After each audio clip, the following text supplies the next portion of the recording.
کچھ نہیں. لڑکی آپ کے دیے ہوئے کب آئے گی. آپ کو چٹائی پہ سلانا ہے, چٹائی پہ سلائیے.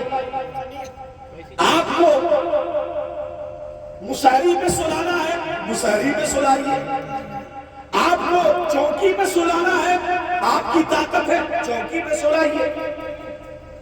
یہ لڑکیوں کے سامان پہ سونا, راج کرنا اور پھر فخر سے کہنا کہ میرے پاس جہیز اتنا ہے, یہ سامان ہے.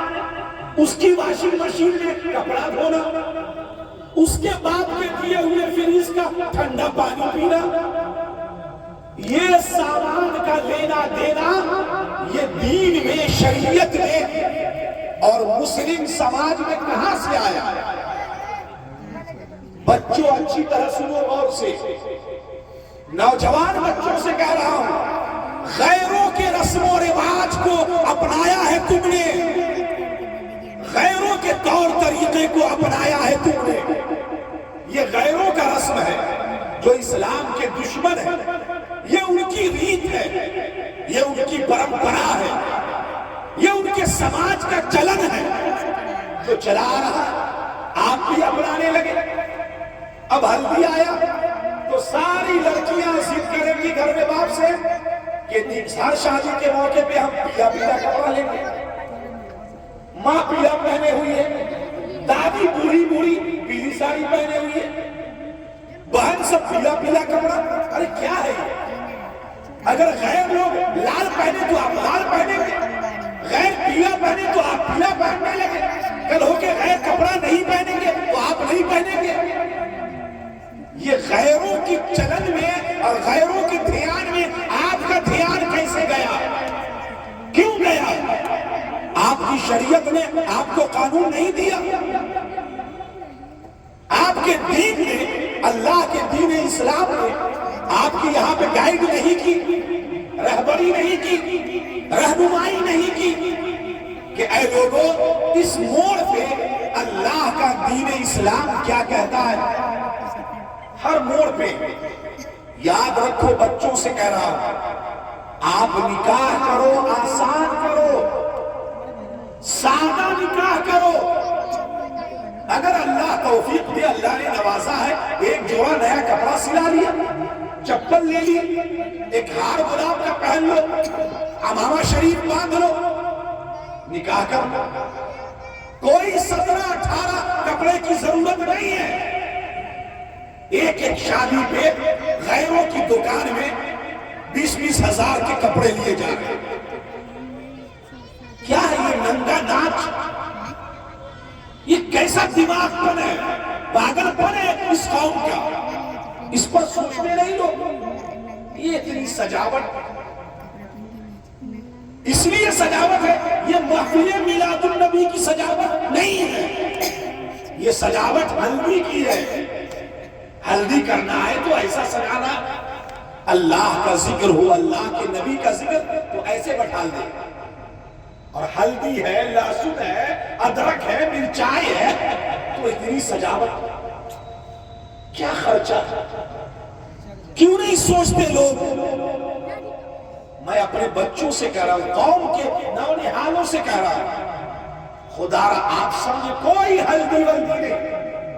لڑکے کو اگر لگانا ہو, ہلدی سے رنگ نکھرتا ہے, اچھی بات ہے. لڑکا لگانا چاہے, ماں نے پیس دیا, لڑکا اپنے سے لگائے. پوری زندگی تو فیس واش اپنے سے لگاتا ہے, کوئی دوسرا تھوڑے لگاتا ہے. لگا لیا, چماچم ہو گئے. ہلدی سے رنگ نکھرتا ہے, اچھی بات ہے, لگا لو. لیکن اس کے لیے ایک رات کا اہتمام ہو, ایک محفل سجے, پھوپھی کی بیٹی, چاچا کی بیٹی, ادھر کی بہن, سب اکٹھا ہے. کیا ہے, آج بابو کو ہلدی لگے. کون سا رسم ہے؟ اسلام میں کہاں ہے, دین میں کہاں ہے, شریعت میں کہاں ہے, مسلم سوسائٹی میں کہاں سے یہ آیا؟ غیروں سے آیا ہے. کیا یہ قوم اتنی یتیم ہے, تمبر ہے کہ اس موڑ پہ اس کا دین اس کو گائیڈ نہیں کرتا؟ کہ غیروں سے یہ رسم و رواج لے رہا ہے، غیروں سے یہ طور طریقے لے رہا ہے، اتنی ٹوبر ہے یہ قوم، اس کے پاس اپنا قانون نہیں ہے، اس کے پاس اپنا سماج، اپنی سوسائٹی کا حصہ نہیں ہے، اس کے پاس زندگی کے اپنے طور طریقے نہیں ہیں۔ ہم نے دنیا کو جینا سکھایا ہے، ہم نے دنیا کے ہاتھ میں قلم پکڑایا ہے۔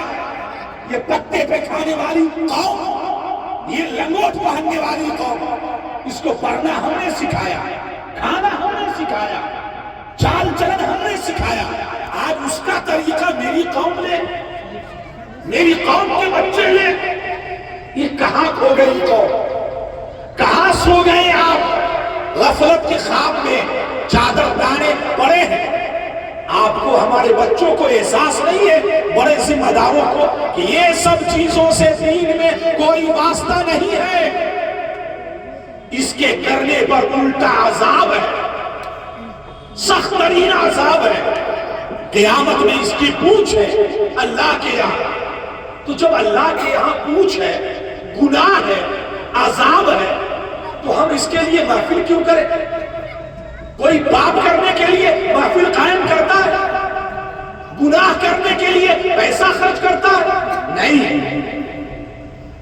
یہ سب وہ موقع ہے جہاں پر بولنا ہے۔ اتنی بے راہ روی ہے قوم میں، 5-10 ہزار کا پٹاخہ پھوڑ رہا ہے، لگتا ہے جیسے کسی ننگے خاندان کی بارات آئی ہوئی ہے۔ کیا پیسہ تم نے اسی لیے کمایا؟ اور کیا اللہ نے تم کو اسی لیے رزق دیا ہے کہ تم آگ میں پیسے لگاؤ؟ نہیں۔ نکاح تو آسان ہے، ہم نے بھی نکاح کیا ہے بابو صاحب، اور الحمدللہ، وعلیکم السلام، اور الحمدللہ، لا الہ الا اللہ صلی اللہ علیہ وسلم، اور ایسا نکاح کیا ہے، کوئی چوکی چارپائی دروازے پہ تھی اور گھر سے نکلے بیٹھے، بس ایک کرتا ایک پاجامہ حمامہ شریف باندھے، نکاح پڑھا گیا، جو کچھ تھا تقسیم ہوا۔ ایسا نہیں تھا کہ ہم لنگڑے ہیں، للھے ہیں، گونگے ہیں، بہرے ہیں، کہ ہم کو کوئی بیٹی نہیں دیتا۔ کون نہیں دے گا بیٹی؟ لیکن نکاح سادہ، آسان، اس میں کوئی خرچ نہیں ہے۔ نکاح بالکل آسان، سادہ، اور آقا نے تو وعدہ لیا۔ دیکھیں سب پڑھے لکھے لوگ ہیں، میرے عقلمند بچے بیٹھے ہیں، الحمدللہ۔ آقا کی حدیث ہے، رسول اللہ صلی اللہ علیہ وسلم کی ایک حدیث مبارکہ ہے، کیا آقا نے فرمایا؟ ان اعظم النکاح برکۃ ایسرہ مؤونۃ۔ کیا بات کہی ہے؟ اچھا رسول اللہ نے اس موڑ پہ کیوں کہا؟ کیونکہ نبی کی نگاہ 1400 برس پہلے دیکھ رہی تھی کہ نکاح کے نام پر میری امت غیروں کی طرح خرافات کرے گی، پیسے برباد کرے گی، ٹائم کی بربادی ہوگی، پورا خاندان ایک شادی میں الجھ کے رہ جائے گا۔ تو نبی نے اسی لیے فرمایا، بے شک سب سے برکت والا، عزت والا نکاح اللہ کے نزدیک وہ ہے جس میں سب سے کم خرچہ ہو۔ کتنی بڑی بات ہے۔ جو کچھ ہم بیان کریں گے آدھا پون گھنٹہ میں آپ کو سمجھائیں گے، رسول اللہ نے ایک سینٹنس میں بات ختم کر دی، ایک سینٹنس میں بات رسول اللہ کی ہے نا۔ بے شک اللہ کے نزدیک سب سے برکت والا، عزت والا نکاح وہ ہے جس میں سب سے کم خرچ ہو۔ بات ختم۔ اب 100 روپیہ خرچ کر لو، 1000 روپیہ کر لو، 5000 میں نکاح ہو گیا، اللہ اس میں اتنی ہی برکت عطا کرے۔ پتہ یہ چلا کہ جس نکاح میں جتنا زیادہ خرچ ہوگا اتنی بے برکتی ہوگی، اتنی ذلت ہوگی، اتنی رسوائی ہوگی، اتنا ہی شیطانی ننگا ناچ ناچا جائے گا۔ اگر پیسے زیادہ خرچ کیے، کما کے لایا ہے، جمع کر رہا ہے، پیسے لٹا رہا، 10-10 ہزار کا کپڑا سوٹ سلا رہا ہے، شوٹ بوٹ سلائے گا. ارے کیا ہے بھائی, میں نکاح کرنا, ایک سادہ کپڑے میں بھی نکاح ہوگا الحمدللہ. اور آج آپ کو پتا نہیں ہے, جو سماج تھک گیا ہے, آج چلے جائے آپ بامبے کی سرزمین پر, بامبے میں میرے 3 بھائی رہتے ہیں, وہ جانتے ہیں, بتاتے ہیں کس طرح نکاح ہوتا. عصر کی نماز ہوئی اور امام صاحب نے اعلان کیا فلاں بچے کا نکاح, بچہ وہیں پر بیٹھا ہے, نکاح ہوا چلا گیا. کون بچہ پوچھتے, ہم پوچھا کون بچہ ہے, کام بام کرتا ہوگا درزی ورزی کا, نہیں انجینئر لڑکا,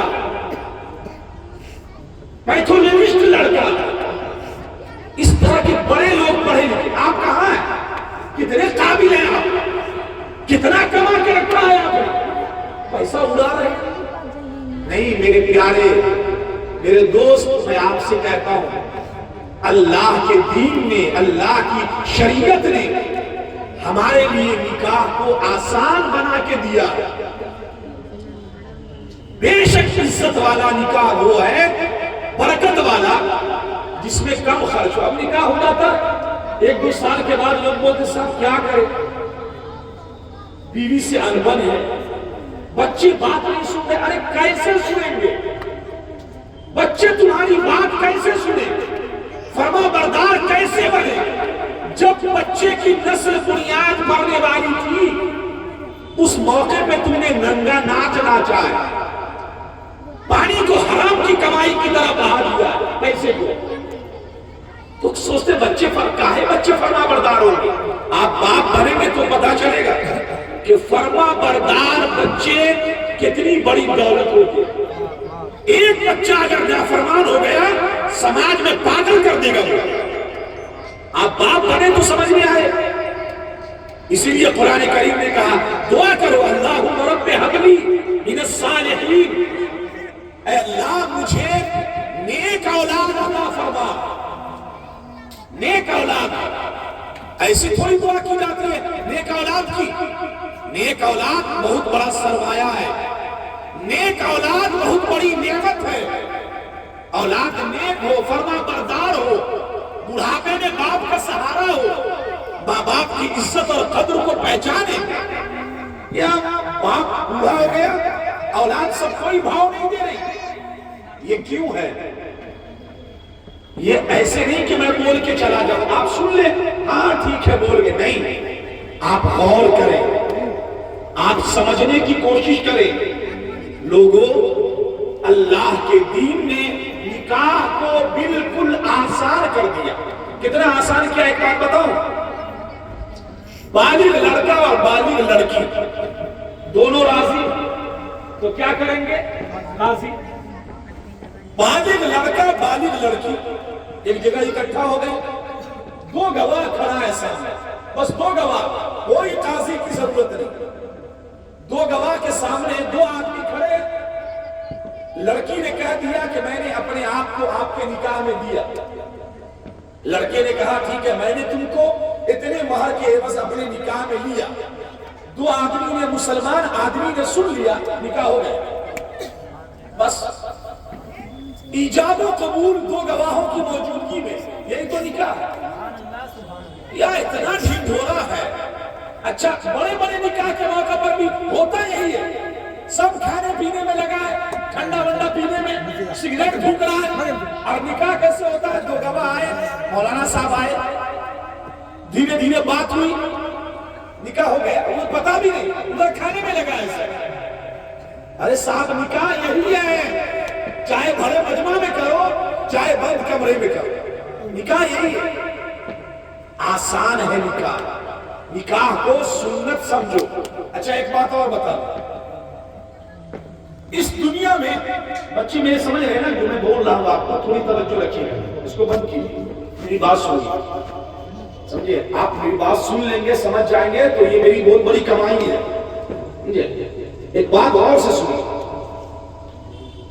اس وقت دنیا میں جتنی قومیں آباد ہیں, یہودی, عیسائی, ہمارے ملک کے غیر مسلم, یہ جو بھی قوم دنیا میں, حضور ہمارے چچا, ہمارے والد کے گہرے دوست ماشاءاللہ, اللہ آپ کو سلامت رکھے. اور سب سے بڑی دعا ہے زندگی تو کسی طرح کٹ جائے خاتمہ بالخیر ہو، ایمان پر خاتمہ. لوگ یہاں سمجھتے ہیں کہ دنیا یہی ہے، چلو نہ پتہ چلے قبر بہت سخت پگڈنڈی ہے. ایمان پر خاتمہ ہو، مرو تو ایمان پر، مرنا تو ہے ہی نہیں، اس سے کیا کرنا. وہ سب نہیں. دولہا کی بارات جا رہی ہے، راستے میں جاتے جاتے انتقال کر گیا. کہا موت کبھی بھی آئے گی، چاہے صحرا پہنے رہو چاہے کفن پہن لو، موت ہر حال میں. ایمان پر موت آئے یہ بڑی دولت ہے مومن کے لیے، بڑا سرمایہ ہے. تو دنیا میں جتنی قومیں آباد ہیں اس میں دو کانسیپٹ چل رہا ہے. کیا ہے؟ نکاح کے بارے میں حضور والا. ایک کانسیپٹ یہ ہے کہ نکاح عیش کا ذریعہ ہے. نکاح کیا ہے؟ کیا ہے بولو؟ عیش کا ذریعہ، عیاشی ہے. نکاح کا مطلب عیاشی، شادی بیاہ ہے. شادی ہے، پھول دھڑکا ہے، اٹاخا ہے، مٹاخا ہے، پھول جھڑیاں ہیں. کیوں بھائی؟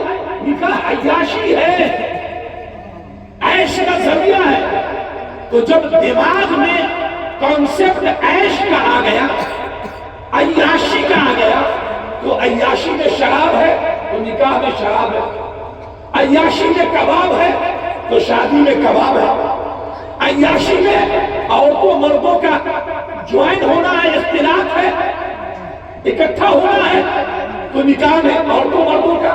کیونکہ دماغ میں آ گیا کہ نکاح عیاشی ہے، تو جو کچھ عیاشی میں ہوگا وہ نکاح میں ہوگا، کیونکہ نکاح عیاشی ہے. یہ سوچ کس کی ہے؟ انگریزوں کی، یہودیوں کی، عیسائیوں کی.